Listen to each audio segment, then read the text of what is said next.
Boa tarde a todos. Agora, iniciando a nossa transmissão de mais um programa, Live Lar de Maria Chã de Mangabeira.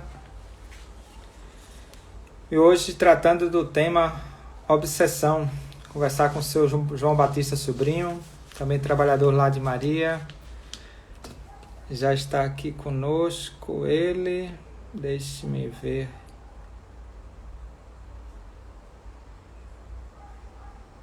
Enviando o convite.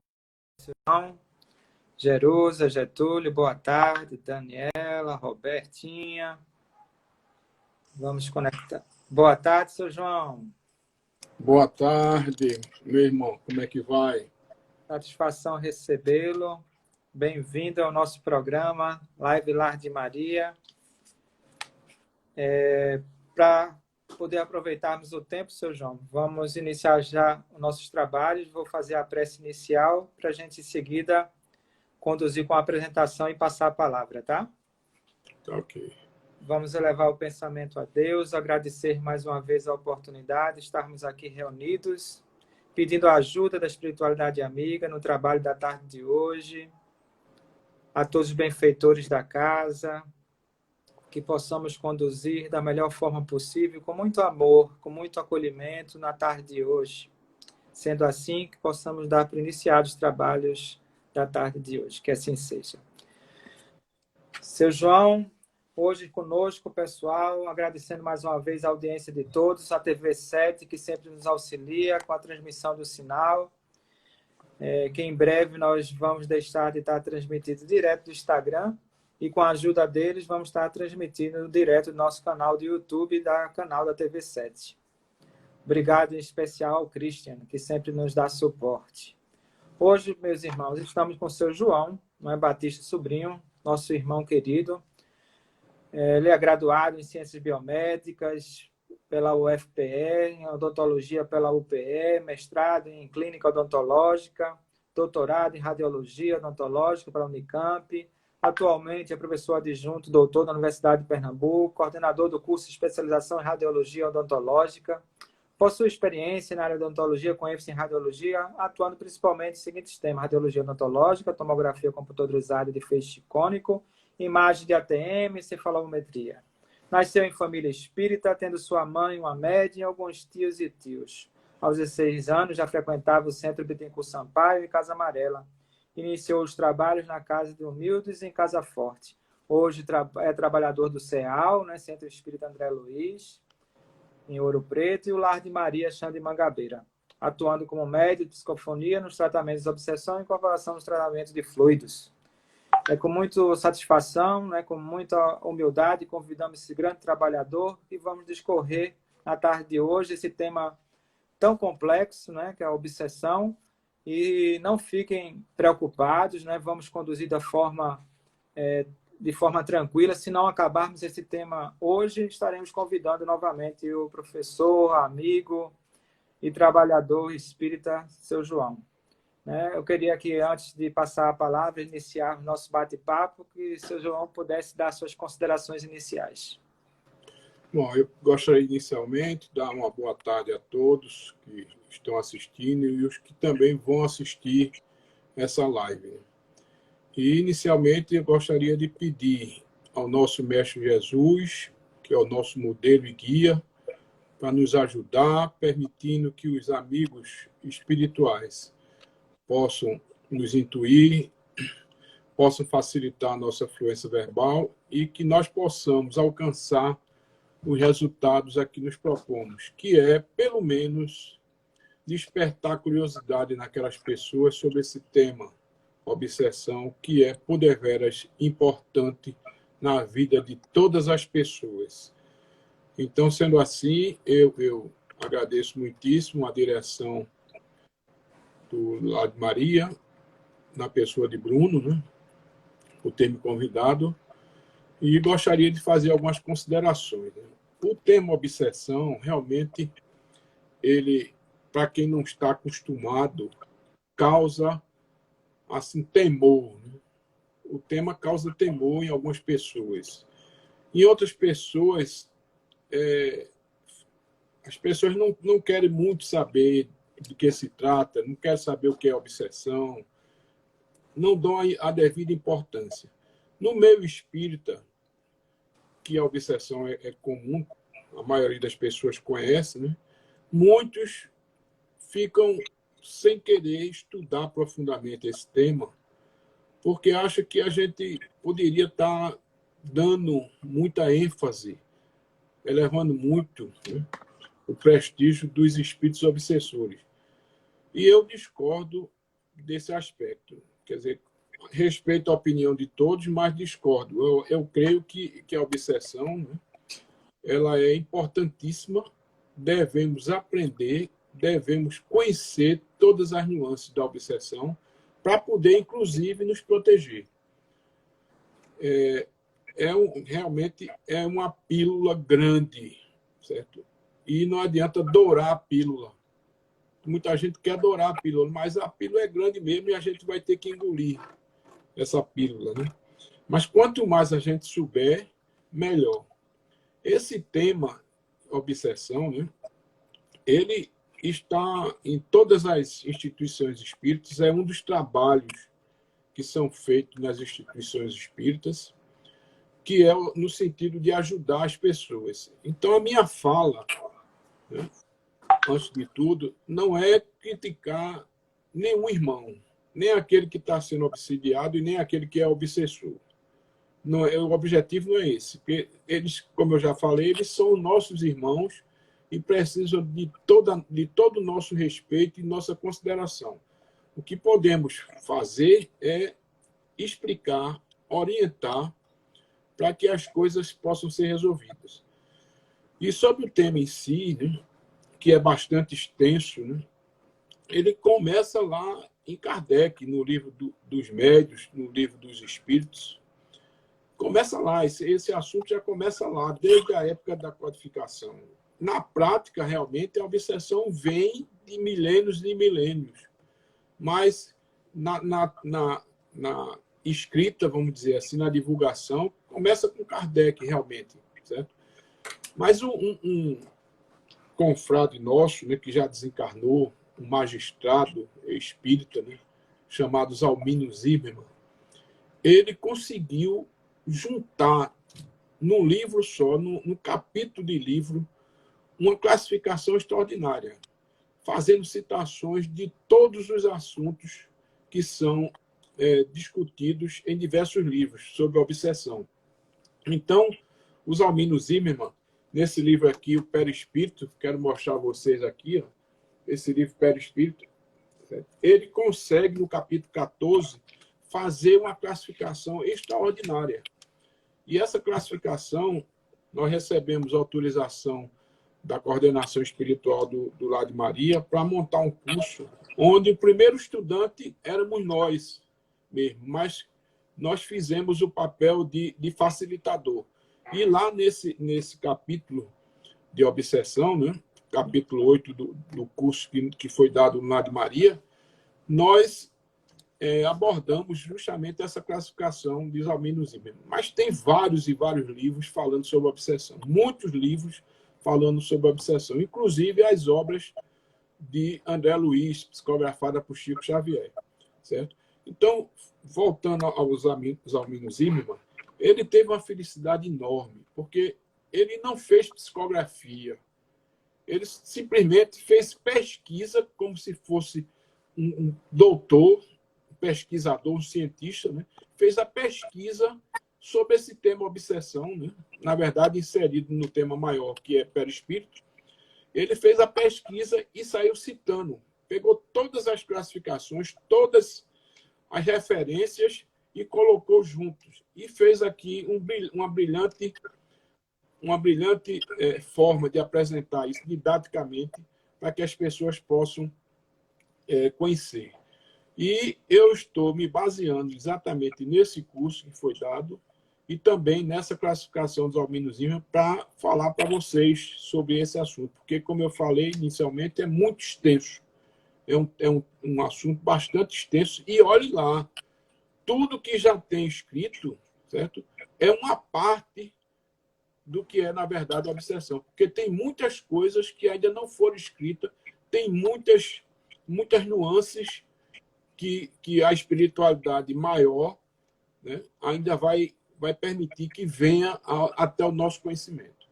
Então, essas palavras iniciais seria isso, Bruno. Lá no Lar de Maria, seu João, só para o pessoal ter ideia, só o item obsessão a gente passou mais de um mês, não foi?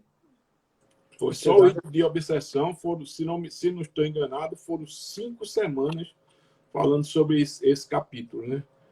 Isso. 5 semanas falando sobre o capítulo de obsessão, porque realmente ele é instigante, sabe? Ele é instigante.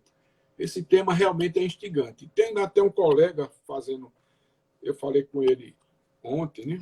E disse, olha, vou falar sobre obsessão, e sei que você acha que eu exalto, né, os obsessores, exalto os senhores da escuridão, mas não é.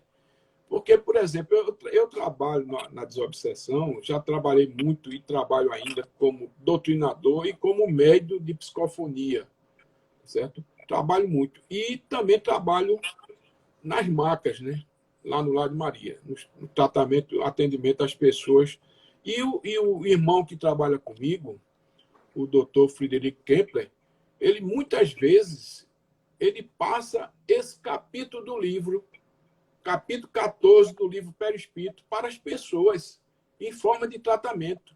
Diz, olha, pega esse capítulo e leia e estude esse capítulo 14, para você conhecer, para você ter noção das coisas que acontecem, porque muitos pacientes, mesmo com doenças físicas, né, no perispírito e doenças no corpo físico, eles também têm doenças de obsessão, né, causada pela obsessão. Então, esse tema ele é indicado para tratamento, porque a pessoa precisa conhecer. Como é que a pessoa vai vigiar, se vigiar sem conhecer aquilo ali, né? Realmente. O importante é que a gente mostrou que o livro base, né, para o pessoal hoje que está com a nossa audiência, para aprofundar. Se o assunto hoje do bate-papo não se esgotar, porque o assunto é vasto, como o seu João bem apresentou, fique tranquilos, vamos marcar uma outra live para continuar esse assunto, assim como vamos estar conversando com o Sérgio Sobrinho sobre mediunidade, né? Mais meia hora na próxima live nossa. Viu, Bruno? Mas só complementando, né? Eu queria pedir permissão a você para depois lhe colocar à disposição essa aula, tá certo? Para você dispor para as pessoas. Você arranja uma maneira, é uma aula grande, né? Tem mais de 56 megabytes de arquivo, né? De modo que não dá para a gente enviar por e-mail. Mas se você colocar no canal do Lar de Maria, do Lar de Maria, uma estação dessa, as pessoas podem ir acessar e ver. Está bem discriminado, tem muitas figuras, né? Tem muitas imagens que as pessoas vão gostar. Vamos lá, vamos prosseguir. O autor é Zalmino Zimmermann, do livro Perispírito. Seu João, obsessão é uma doença? Nos explique direito o que é obsessão, por favor. Na verdade, Bruno, a obsessão é considerada uma doença, porque a Organização Mundial de Saúde ela estabeleceu que saúde é o bem-estar físico, social e mental do indivíduo. E quando a pessoa está sendo obsidiada, um dos pilares da saúde deixou de existir, que é a parte mental. Então, a obsessão é a doença. Inclusive, existe o CID, né? Já foi classificado como doença, certo? Pela Organização Mundial de Saúde, é o CID-10 F44.3. Nesse CID, ele diz o seguinte, que estados de transe e de possessão. Inclusive, esse estado de transe e possessão, ele inclusive, excetua aqueles que ocorrem nas religiões, ocorre na mediunidade, essas coisas. Ele excetua essa parte de mediunidade. E diz que a obsessão, né, nesse caso, seria o transe obsessivo e a possessão. Olha, a possessão já é um caso avançadíssimo de obsessão, né, que a gente vai ver isso. A possessão já é um caso. Então, está lá no CID. Muitas pessoas não concordam com isso, né, mas está lá. Não adianta. Está lá escrito, não fomos nós que Exato. colocamos, tá certo? É a Organização Mundial de Saúde, e tem muitos países que não são religiosos quanto nós, né? Mas são pesquisadores cientificamente e vão atrás desses assuntos todos mentais, né? Quais as causas, seu João, da obsessão? Olha, as causas elas são várias causas, né? Mas as principais causas da obsessão são as causas remotas, ou pretéritas, ou kármicas, e as atuais. Certo? Então, o indivíduo sofre ou de obsessão por causas anteriores a essa encarnação, ou por problemas e comportamento dessa encarnação. Certo? Eu digo sempre o seguinte, que a obsessão ela vai deixar de existir quando o homem conseguir dominar os seus vícios, o orgulho, né? O orgulho principalmente, e o egoísmo. Se o homem deixar de ter egoísmo e orgulho, ele não vai ter mais de obsessão. Por quê? Porque todos os males que nós temos decorrem disso. Então, nós hoje praticamos mal a alguma pessoa e pensamos que vamos sair ileso em algumas situações, mas não. Quando nós desencarnarmos, a nossa vítima vai nos perseguir. E isso justamente acontece com as causas remotas. As causas remotas dizem justamente isso. São coisas que nós fizemos no passado, né? Muitas vezes, porque se não fosse assim, nós não estaríamos aqui, né? Se nós estamos aqui no planeta Terra, planeta de expiação e prova, é porque nós cometemos muitos desatinos nessas encarnações todas que a gente nem sabe quantas foram, né? Então, nós estamos aqui justamente por isso. Então, as obsessões pretéritas ou kármicas são justamente decorrentes de coisas passadas, de vidas passadas, que os nossos perseguidores estão apostos nos perseguindo, né? Esses detalhezinhos a gente pode depois comentar, mas é isso aí. E quanto às causas presentes, são justamente o nosso comportamento.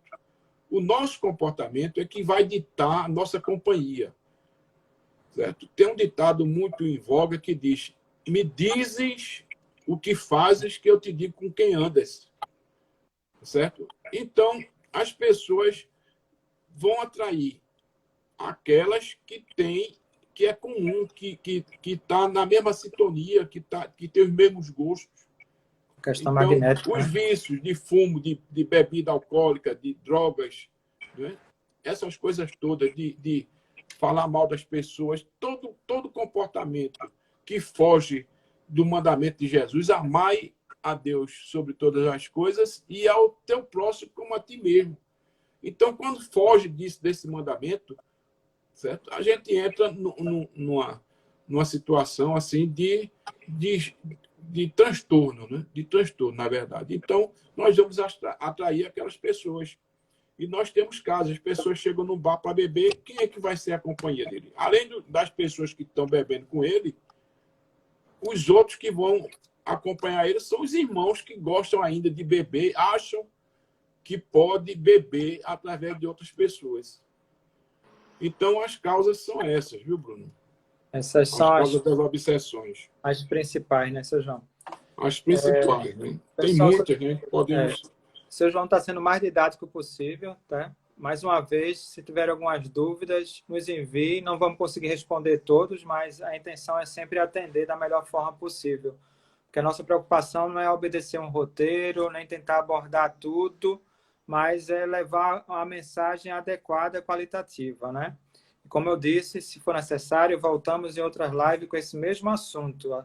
Até porque, como falou, daria para fazer seminários sobre isso, né?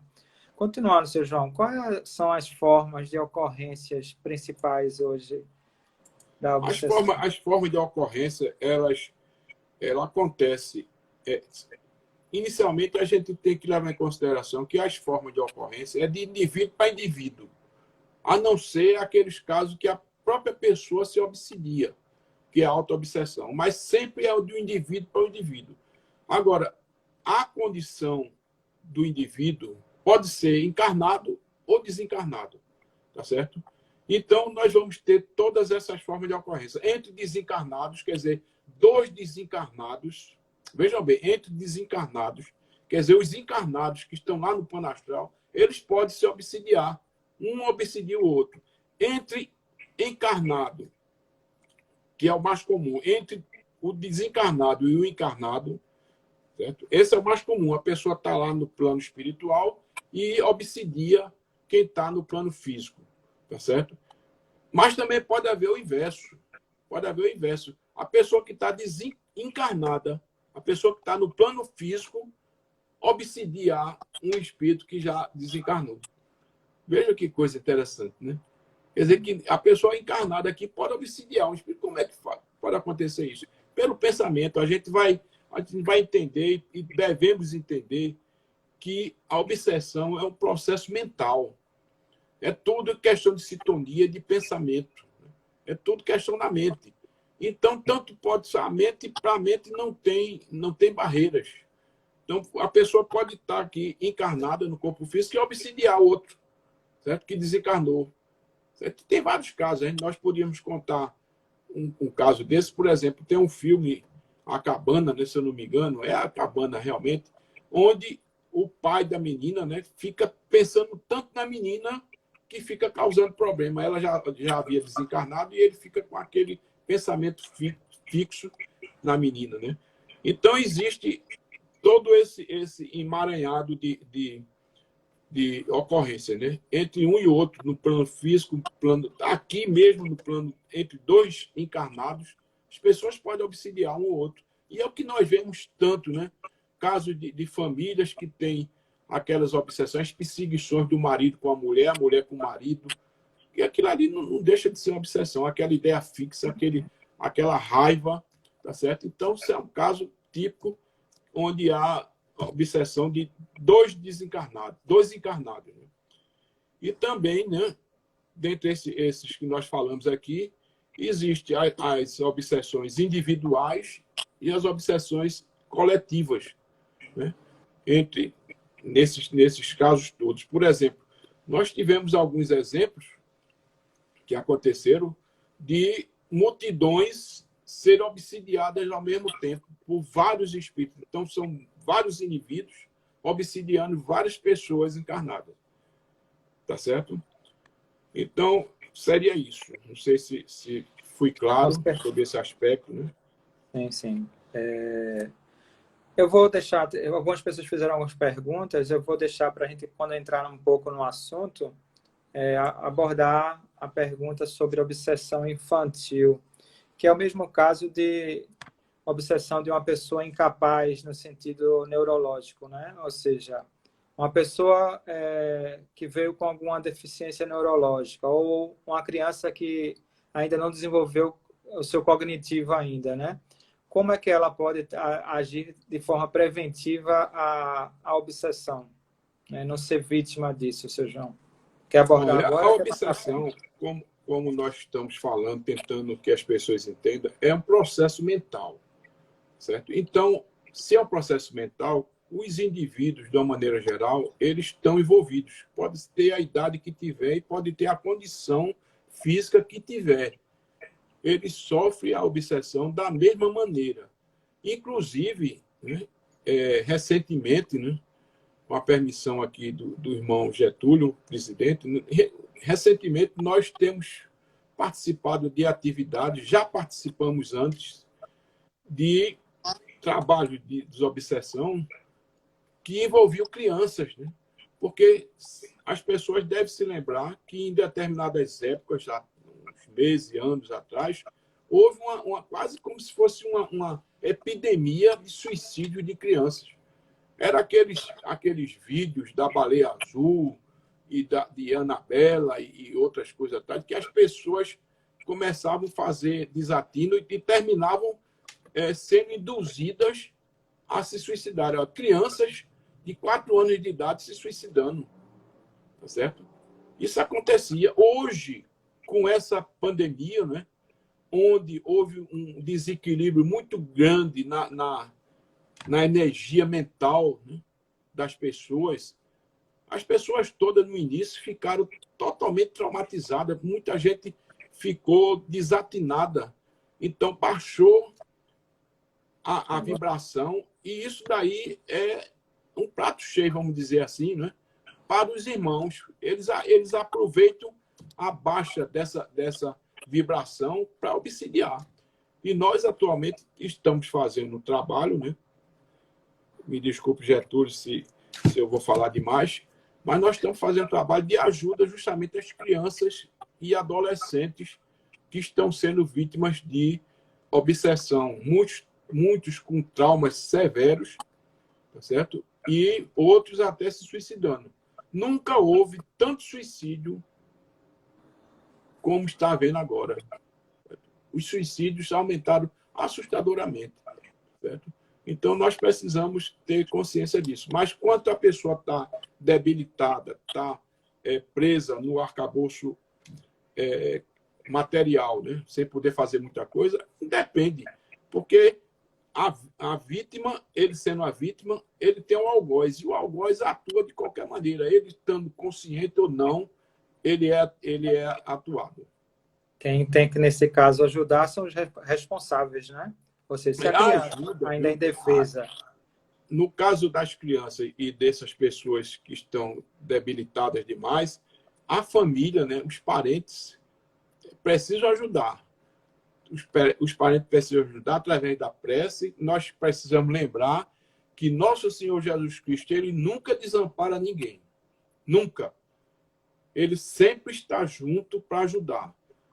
O que nós passamos e o que nós sofremos são por nossa própria culpa. Mas temos o Mestre para segurar em nossas mãos e nos ajudar. Então, nesses casos, a primeira providência que as pessoas precisam fazer é rezar, fazer prece a Jesus, habituar o pensamento, né? Criar um padrão vibratório, certo? Através da leitura do Evangelho e da prece, para que sejam ressachadas as intervenções e as atuações dos irmãos. E aqueles que não têm condições de se defender, os pais, os que estão tomando conta dele, são as pessoas que devem fazer isso para defendê-los. Se tratando dessas obsessões, assim, elas têm duração? Como é que é, seu João, em relação a isso? Bom, a duração, ela um dia ela vai acabar. Porque um dia a pessoa vai evoluir. Não é verdade? Um dia ela vai acabar porque as pessoas vão evoluir, vão ter que evoluir de uma maneira ou de outra. Porque a lei do universo é progresso. Então, vai haver exatamente esse tempo, né? Mas elas podem ser, de uma maneira geral, elas podem ser de curta duração, né? E de longa duração. E pode ser intermitente ou permanente. Certo? Intermitente é que acontece, vai, acontece, vai. Então, tem aqueles intervalos. E pode ser de longa duração. Nós temos relatos de casos, onde processos obsessivos passaram de encarnações. Tá certo? Então, na verdade, a duração da obsessão era transitória ou persistente. Pode ser contínua ou intermitente. Mas ela nunca é permanente. Ela nunca é permanente, porque um dia ela vai acabar. Tá certo? Não sei se me fiz entender. Não, foi ótimo. Por isso que o amor é sempre recomendado, né? Quem ama não atrai esse tipo de situação, esse tipo de magnetismo, né, seu João? Continuando ainda, seu João, vamos tentar mostrar quais são os modos de atuação da obsessão. Olha, os irmãos que estão propensos a obsidiar e perseguir um outro irmão, eles podem atuar de 3 maneiras principais. Ele pode atuar à distância, muito longe.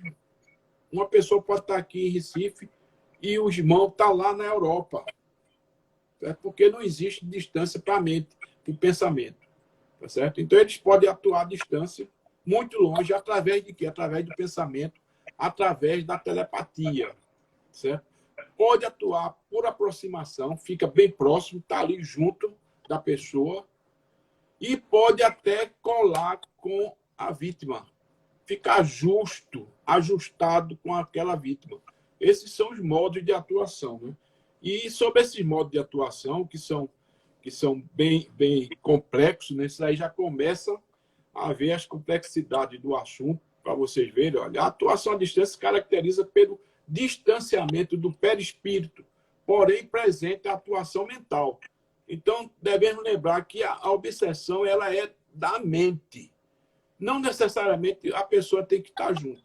Então, o distanciamento perispiritual, porém presente a atuação mental, são chamadas de obsessões ocultas. As pessoas, às vezes, estão sendo obsidiadas, aí vai para um tratamento espiritual, até para uma sessão espírita, e chega lá, o espírito não vê o obsessor. Por quê? Porque está longe. Ele usa as artimanhas, está longe, quando quer, para de pensar, para de atuar mentalmente, e a pessoa fica livre. Quando se faz um scan naquela pessoa, não se encontra nada. Mas depois o irmão começa a pensar novamente, começa a atuar mentalmente. Certo? Inteligências trevosas, treinadas na tecnologia telepática, agem nas sombras e à distância. Por quê? Porque eu queria que os espectadores, né, os que estão assistindo e os que vão assistir, que não subestimem as pessoas que querem fazer o mal. Não subestime, não pense que são sempre irmãos ignorantes, doentes. Não. Nós temos muitas pessoas inteligentíssimas que sabem, que conhecem a tecnologia astral e que atuam dessa maneira, com todo esse conhecimento, com toda essa tecnologia. Então, esses irmãos, para atuar à distância, eles usam a tecnologia telepática, né? E agem nas sombras. Esses processos obsessivos, extremamente complexos, podem evoluir para uma dependência hipnótica do paciente, com graves prejuízos para a sua saúde mental. Então, esses processos evoluindo, indo em frente, pode chegar até um domínio completo pelo obsessor. As vítimas se tornam dominadas completamente. Faz tudo que o obsessor quer, mesmo à distância. Mesmo à distância, vocês vejam quantos casos nós temos aí, onde os obsessores estão longe. Um caso muito relatado e exemplificado em alguns livros são aqueles homens-bomba, né? Que são intuídos, são dominados telepaticamente, mentalmente, e vão se suicidam, vão lá e explodem a bomba. Que é um caso bem interessante, tá entendendo? Muitos casos de loucura e doenças mentais, né? Que estão inseridos nesses casos de psiquiatria, são casos desses tipos de pacientes que são dominados telepaticamente. Né? Ô, seu João, falando em psiquiatria, teve uma pergunta aqui de um dos nossos que estão acompanhando a nossa live, perguntando se a pessoa que trabalha no hospital psiquiátrico com esses irmãos, né, ela está mais suscetível a receber um ataque de um obsessor. Olha, os obsessores, como a gente falou inicialmente, ele nem sempre tem aquele intuito de vingança contra uma pessoa. Certo? Às vezes não é questão de vingança, é questão de que aquela pessoa está atrapalhando as coisas dele. Certo? Às vezes, por exemplo, os trabalhadores espíritas, muitas vezes são obsidiados, são atacados, mas não tem nada a ver, não fez nada com aqueles obsessores, com aqueles irmãos, não fez nada. Certo? E por que está sendo atacado? Por conta do trabalho que ele faz, do trabalho espírita. Então, aqueles irmãos atacam os centros espíritas e atacam os trabalhadores espíritas porque eles estão fazendo coisas que eles não gostam. Os médicos que trabalham em hospitais psiquiátricos, eu não estou dizendo que seja uma regra, não existe regra, certo? Mas eles estão em contato com as pessoas e, certo? Se eles não souberem essa causa das doenças psiquiátricas, que já foi computada, que 85% de todas as doenças psiquiátricas são decorrentes de processos obsessivos, Porque se essas pessoas doentes fizerem um exame cerebral, certo? Toda a tecnologia da medicina, e não se encontra nada no cérebro, o cérebro está perfeito. Onde é que está a doença? Se não for a doença do espírito, da mente e da alma, não é isso? Onde é que está? Não é verdade? Então, esses irmãos que trabalham nos hospitais psiquiátricos, eles precisam se conscientizar, se quiserem, certo? Sobre essa realidade perispiritual, essa realidade obsessiva, e se proteger no seu trabalho através da oração, da prece, e se deixar, se dispor, certo? Para a equipe espiritual, para que eles possam atuar através da pessoa e ajudar os pacientes. Porque os médicos, viu, Bruno? Os médicos, eles têm uma grande potência, têm um grande potencial de ajudar os pacientes mais do que eles já ajudaram. Certo? Mais do que eles já ajudaram. Eles têm condições de ajudar os pacientes de uma maneira extraordinária. Certo? Só basta eles permitirem que os espíritos trabalhem através dele. E os espíritos trabalham através de quem? Daquelas pessoas que dão campo mental para a atuação dos espíritos. Muitos médicos, certo? Operam os pacientes e tratam os pacientes induzidos pelos espíritos, os espíritos benfeitores. Então, essas pessoas que trabalham nos hospitais psiquiátricos, pensem nessa situação de poder ajudar muito mais e dar diagnósticos mais completos e mais reais, solicitando auxílio dos médicos espirituais e conhecendo essas coisas todas. Né? Maravilha, né? Dr. Paulo César Frutoso engrossou esse caldo aí junto com o senhor nessas suas considerações há pouco também, falando isso justamente, né?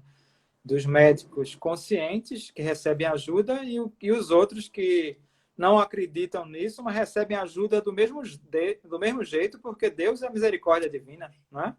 Com certeza.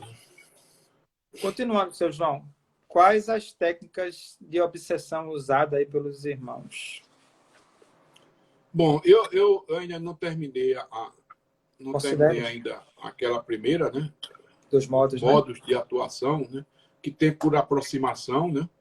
Por aproximação, que é um outro modo de atuação, né? Facilita a magnetização direta do paciente. Então, os espíritos, quando a vítima, né?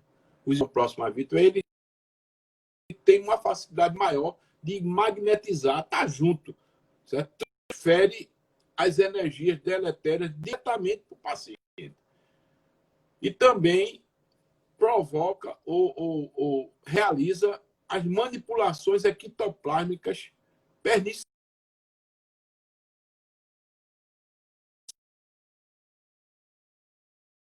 É um modo de atuação por aproximação. Quando o obsessor está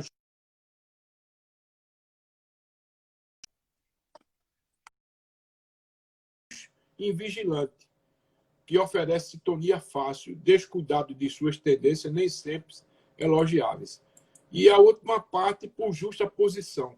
A justa posição é a forma mais grave da atuação obsedante. Casos dolorosos de simbiose, parasitose, subjugação espiritual são caracterizados pela justa posição perispírita das partes. Quer dizer, o espírito se une, fica justaposto à vítima, à sua vítima. Nesses casos, a reversão do processo é muito mais difícil e demorada. Nós temos casos relatados que esses pacientes não podem nem não pode nem ser retirado o obsessor, porque ele corre o risco de desencarnar. Tá certo? Há casos extremos que chegam a se transformar num processo psíquico-somático tão avançado que pode ser considerada como soldadura perispírita transitória. Certo? O espírito fica colado ali com aquele paciente. Tem casos aqui, já foi relatado alguns casos, em alguns livros espíritas, que espíritos que ficam nessa condição, às vezes desencarnam e reencarnam na condição de irmãos siameses. Veja que coisa interessante, né? Mas respondendo a sua pergunta, que foi justamente as técnicas, não é isso, Bruno? Isso, correto, Sr. João. As técnicas, elas são várias, né? Elas são várias. Vou citar aqui as técnicas. Primeira é a persuasão. Depois a influência telepática. A terceira é o hipnotismo. A quarta é a soldadura perispírita. A quinta é a infecção fluídica. A sexta, né? Manipulações ectoplásmicas. A sétima, provocação de reflexos anímicos. E a oitava, provocação de efeitos sensitivos particulares. Então, essas são as técnicas, né? A persuasão, na verdade, é o quê? É a arte de convencer. Veja mesmo, isso é uma técnica obsessiva. Ele vai convencer o obsessor, o irmão que está querendo prejudicar, vai convencer. Então, a persuasão é uma estratégia de comunicação que consiste em utilizar recursos lógicos, racionais ou simbólicos para induzir alguém a aceitar uma ideia, uma atitude ou realizar uma ação. E essas técnicas são conhecidas, tá certo? Por exemplo, aqui eu estou aqui tendo uma bengala da aula que nós montamos, né? Nós temos aqui um irmão que está sentado num bar e junto dele tem uma entidade que está exatamente induzindo ele, persuadindo ele a beber. Beba, meu filho, beba. Vai bebendo, ele começa a beber, se envolve na bebida e segue adiante. Tá certo? Então, a persuasão é justamente isso. A técnica de persuasão é usada tanto na forma de sugestões curtas, continuadas, dá aquela sugestão, depois acaba, dá outra, então, continuadas, de natureza telepática, né? Em estado de vigília, como também pelo meio mediúnico, levando médios e outras pessoas desprevenidas a atitudes as mais estranhas, como nos casos de fascinação. Então, essa técnica de persuasão, certo? Ela é perigosíssima, que é a fase inicial, né? Começa por aí, começa querendo persuadir. E durante o sono, né? Esse modo essa técnica é mais perigosa ainda, quando a pessoa vai dormir, que relaxa, né? Então, os espíritos aproveitam e começam a usar essas técnicas todas. Né? Eu não sei se você gostaria que nós abordássemos cada uma por si, se houver tempo, né? Você é quem sabe. Não, falta 14 minutos, né? A gente não vai conseguir, não. Eu acho que conclua os tipos, né? E vamos falar um pouco de prevenção. Como a gente previa, a gente vai marcar uma outra para a gente continuar um pouco também, falar mais, né? Até porque falar disso é prevenir, não é? É trazer esclarecimento, essa é a finalidade maior que o Sr. João está aqui para trazer luz e esclarecimento a todos, né? Como usarmos melhor nosso livre-arbítrio, né? Com esse conhecimento maravilhoso. Então, Sr. João, conclua as técnicas existentes e vamos entrar nas prevenções. Essa persuasão, ela, como já falei, ela é problemática demais. Né? E Chico Xavier fez alguns comentários sobre isso. Ele diz o seguinte: há obsessões terríveis que são programadas durante o sono, todas as noites, como em doses de medicamento. Ocorre a persuasão e o hipnotismo. Então, de repente, ocorre uma agressão violenta dentro de casa, um crime violento e outras coisas. É no repouso do corpo que muitas vezes espíritos vingativos ou maldosos encontram as melhores condições de atuar astuciosamente, persuadindo e intuindo, plantando aflições e dor para si e seus semelhantes. Então, tem um livro aqui, não é fazendo propaganda, né? Mas tem um livro uma trilogia, né? Que ela é interessante. Eu já li todos os 3 livros de Robespierre, Senhores da Escuridão, onde tem todos esses temas também abordados. Né? Essas coisas mais complexas assim, estão todos abordados nesse livro, essa trilogia Senhores da Escuridão, que tem essas formas de abordagem, porque a gente precisa realmente entender, né, o que é que acontece. Outra técnica obsessiva é a influenciação telepática. Diz Almino Zimmermann, a influenciação telepática é recurso presente basicamente em todos os processos obsessivos, uma vez que todos têm início marcado por uma influenciação sutil e que depois pode evoluir para estágio de verdadeiro controle mental, se presente as condições de sintonia. Então, essa influenciação telepática é muito danosa, né? Muito danosa. A influenciação telepática pode se dividir em voluntária e premeditada, certo? Voluntária é quando o espírito não quer realmente obsidiar e está lá pensando e está tendo essa atuação. E premeditada é quando o agente é consciente, ardiloso e prepara a ocorrência com antecedência e cálculo, né? A influenciação telepática, isso aí é muito bom para as pessoas se enquadrarem, né? Aquelas que estão realmente passando por processo obsessivo, elas induzem alguns efeitos, tá certo? Que são esses daqui. A pessoa fica com derrotismo sem causa aparente, dificuldade de concentrar ideias em motivos otimistas, dificuldade de orar, rezar ou ler livros edificantes, aborrecimentos reprimidos, pessimismo, queixas frequentes, irritações surdas, suscetibilidade exagerada e fazer-se de vítima. Quer dizer, esses casos aqui, certo? São decorrentes, não todos, né? Não são todos esses casos, mas esses que estão aqui citados são decorrentes, podem ser decorrentes de influenciação telepática. Isso está no livro Estude e Viva, de Valdo Vieira e Francisco Xavier, psicografado por André Luiz, né? Então, a influenciação telepática, que é também magnética, né, pode chegar a um estado de dominação completo do indivíduo, certo?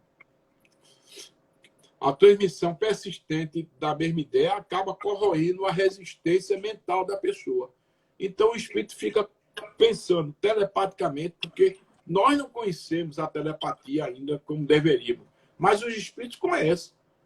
Os espíritos, inclusive, a linguagem dos espíritos que já estão desligados da matéria propriamente dita, eles conhecem a telepatia, eles se comunicam através da telepatia. Eles não usam a fonação, os órgãos fonadores para falar. Eles se comunicam através da mente. E esses espíritos que conhecem isso, eles usam essa técnica quando querem para obsidiar.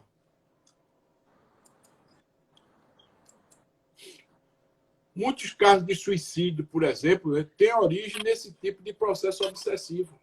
O obsessor insistentemente fica sugerindo telepaticamente ideias de suicídio. Então ficaria martelando, martelando, martelando, martelando a vítima, até que a vítima não consegue mais resistir e se suicida.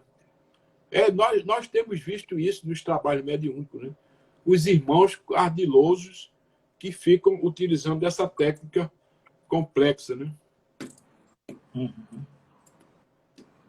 Ela pode ser imperceptível ao encarnado. E por isso mesmo que mais preocupa no tratamento das desobsessões.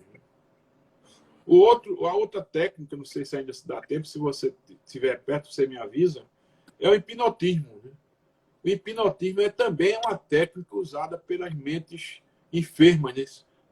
E vale salientar que essas mentes enfermas, elas são inteligentes. Não considere que essas mentes são ignorantes, não. São inteligentes. E usa o conhecimento do hipnotismo para atuar. Então, nós temos hipnotismo, domínio eventual e domínio sistemático. Porque quando a pessoa se encontra hipnotizada, ela fica à mercê do hipnotizador, é claro, né? Então, o hipnotismo é uma técnica bastante conhecida, né, para se chegar à hipnose. Quando empregada pelos espíritos para o mal, oferece recurso altamente perigoso na produção de danos mentais e perispirituais. Como técnica obsessiva, ela é uma das mais usuais e pode ser incluída como um estágio avançado das influenciações telepáticas, né? Então, o hipnotismo já é um estágio avançado das influenciações telepáticas que nós vimos anteriormente. Em casos avançados, dependendo das condições de merecimento, pode chegar à obliteração dos centros coronários e cerebral da vítima. Os casos de doenças psíquicas que não têm um diagnóstico definitivo, está aí, certo? Atua nos centros coronários cerebrais, né? Coronários e cerebrais da vítima. Atua ali, então cria um caos mental no indivíduo. Não é verdade? Verdade. Seu João, vamos dar vamos marcar aí onde a gente parou, né, nesse técnicas de obsessão, para a gente continuar numa próxima live daí, ou seja, a gente vai abordar ainda os tipos de obsessão, como é que o processo obsessivo acontece, como se trata, né, os efeitos. E para a gente terminar também com um aspecto positivo, né, faltam 5 minutos, eu queria que você reforçasse mais uma vez um pouco as questões da prevenção, né, tanto do trabalhador quanto da pessoa leiga, né, que não sabe que existe isso, né? Quais são as nossas principais defesas. Em seguida, deixasse sua mensagem, né, de agradecimento, de positivista para todos, né, e fizesse já a prece final, tá? Ok. Olha, a obsessão é um processo mental, né? Então, para você, a primeira coisa que você tem que levar em consideração e a primeira coisa que você tem que ir atrás é Jesus Cristo. Você tem que ir atrás de Jesus Cristo em qualquer situação. Não é só nesse caso de obsessão, não. Em qualquer situação. Se você estiver junto com Jesus, estiver, certo, interagindo através da prece, da leitura do Evangelho, sistematicamente, tá certo? Você começa a criar um ambiente mental, certo? Que só vai se aproximar de você as pessoas que estão naquele nível de pensamento. Então, eu digo sempre o seguinte, que as pessoas, né, para se proteger, precisam, primeiro, se vigiar, primeiro, mudar para melhor, certo? Deixar os vícios, deixar as coisas ruins, deixar de fazer mal às pessoas, deixar de falar mal dos seus irmãos, ver as pessoas com tolerância, né? Porque se nós tivéssemos o olhar de Jesus Cristo para olhar para as pessoas, como seria o mundo, né? Nós olhando para as pessoas com o olhar de Jesus Cristo. De quê? De entendimento, de compaixão, certo? De um pai para um filho, certo? Tirando por menos as coisas que nós sofremos, procurando evitar a fúria, a raiva. É claro que isso aí não é uma coisa fácil. Então, esse é um caminho. É começar a ser melhor consigo mesmo e com os outros. E depois começar a cultivar o hábito. O irmão que trabalha conosco, o doutor Frederico Kempler, um dos que trabalha conosco, eu vejo, eu escuto ele em algumas situações falar para as pessoas que estão em tratamento: meu filho, abra todo dia o Evangelho de manhã cedo. Quando você se acordar, abra o Evangelho, faça uma leitura só para equilibrar ali, e depois faça uma prece. Porque a prece, certo, é uma transmissão de pensamento, ela vai onde você quiser. Se você souber que tem um espírito amigo, se você souber que Maria de Nazaré reside no planeta Saturno, você pode fazer uma prece dirigida a Maria de Nazaré e pedir a ela, agradecer, né? A prece pressupõe agradecimento. Você começa a agradecer a divindade, começa a agradecer a Deus, começa a reverenciar a Deus e agradecer por tudo, e começa a pedir, porque nós somos pedintes mesmo, não adianta. Então começamos a pedir pelo irmão, pelo amigo, pelo parente, pelo filho, mas criar esse hábito para que todo dia você faça aquela prece e você crie uma condição mental. Isso aí já é um grande tratamento nas obsessões. Os outros casos, né, casos fortuitos que a gente não sabe de que origem, eles são passíveis de tratamento nas instituições espíritas. Infelizmente, as outras religiões ainda não estão fazendo esse tratamento, mas um dia elas vão fazer. As religiões católicas, as religiões protestantes, elas podem fazer isso também, fazer esses tratamentos. Então, seria isso que eu tenho para dizer, certo? Não sei se já está no tempo ainda. Tá, 30 segundos. Deixa a prece agora. Então, eu gostaria de agradecer, né, aos espíritos amigos que nos ajudaram a concluir essa live e espero que esses conhecimentos, gente, venham ser buscados por todos que assistirem esses assuntos. Gosto de falar isso, né, aos amigos espirituais que estão sempre conosco, nos guardando, e principalmente a nosso Senhor Jesus Cristo. Esse sim é que nós devemos sempre estar em busca, sempre procurar nos direcionar a Ele, porque é Ele que é o nosso modelo, é Ele que é o nosso guia, é Ele que nos trouxe de longe, muito de longe, de outros planetas, para nos recuperarmos aqui na Terra. E nós devemos tudo a Jesus Cristo. Deus seja louvado, louvado seja nosso Senhor Jesus Cristo, louvado seja nossa Mãe Santíssima, Maria de Nazaré. Muito obrigado a todos, que Deus nos abençoe. Assim seja. Pessoal, nosso tempo está encerrando, está lá no contagem regressiva. Mais uma vez agradecer. Seu João estará conosco, a gente divulgará através das nossas redes sociais, né? Tanto o Facebook como o nosso Instagram, Lar de Maria Xanda Mangabeira, para nos procurar. Temos nosso canal, esse vídeo estará gravado, até amanhã estará no nosso canal do YouTube, no Lar de Maria, além do IGTV no Instagram, gravado também. Continuaremos o assunto obsessão. Seu João, muito obrigado, Deus lhe abençoe e obrigado por todos os conhecimentos compartilhados conosco. Obrigado. Até a próxima, pessoal. Até a próxima.